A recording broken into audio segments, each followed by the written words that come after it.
Hi friends, welcome to my channel. இன்றைக்கி வந்து carrot laddu எப்படி பண்ணுறதுன்ட்டு காட்டுறேன். அதுக்கு தேவையான பொருட்கள் வந்து கேரட் வந்து 500 கிராம் சேர்த்துருக்கேன்.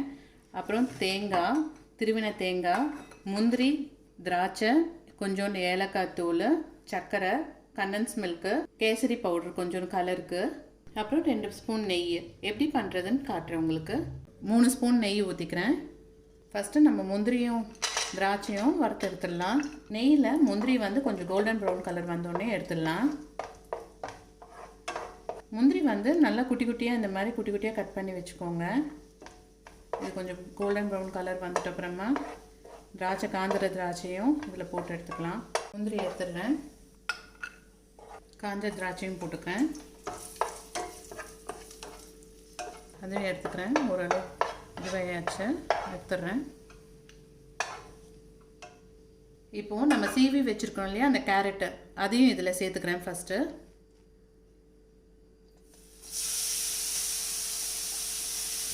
இதில் இருக்கிற ஈரப்பதம், பச்சை வாசனை இது போகிற வரைக்கும் நம்ம இது நெய்யில் நல்லா ஃப்ரை பண்ணணும். ஒரு முடி திருவின தேங்காய் இதில் கொஞ்சம் போட்டுக்கிறேன்.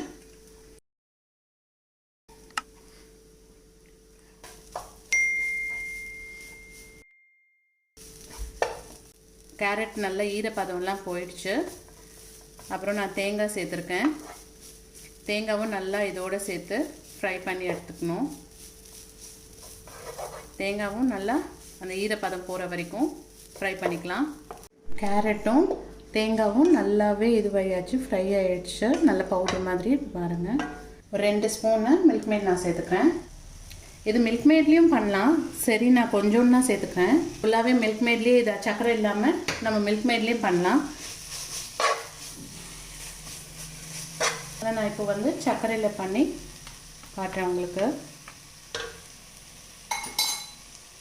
சர்க்கரை வந்து ஒரு 4 ஸ்பூன் போட்டுக்கலாம்.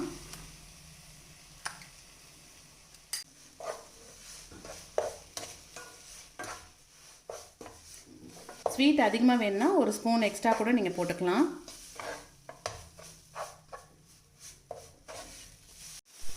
நெய் ஊற்றி கேரட்டு, தேங்காய் இதெல்லாம் போட்டு அப்புறமா கண்டன்ஸ் மில்க் வந்து 2 ஸ்பூனு, அப்புறம் வந்துட்டு சர்க்கரை ஒரு 4 ஸ்பூன் போட்டோம்.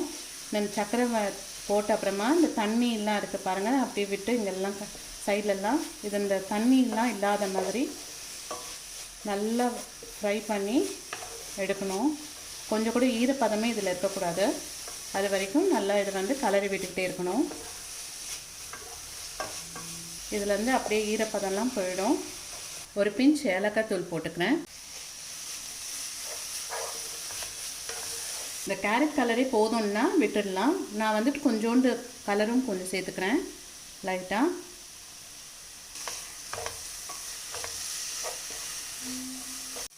இந்த ஃபுட் கலர் சேர்த்தவும் சேர்த்துக்கலாம், உங்களோட இஷ்டம்தான். ஆனால் நான் கொஞ்சம் சேர்த்துருக்குறேன்.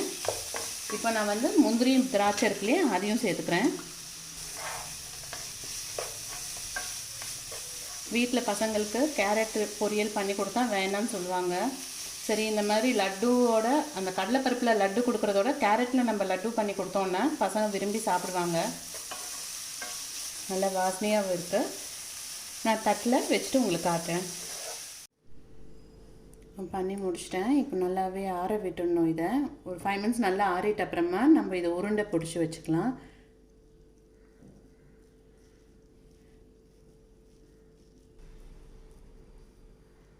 எல்லாமே மீடியம் சைஸ் நான் பண்ணியிருக்கேன்.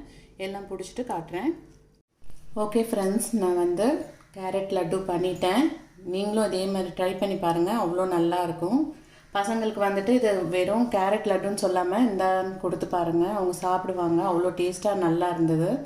நம்ம கடலைப்பருப்பில் பண்ணுறதோட கேரட்டில் பண்ணால் நல்லது. அதுக்கேற்ற மாதிரி குழந்தைங்களுக்கும் கொடுத்தாலும் நல்லது. தேங்க்ஸ் ஃபார் வாட்சிங்.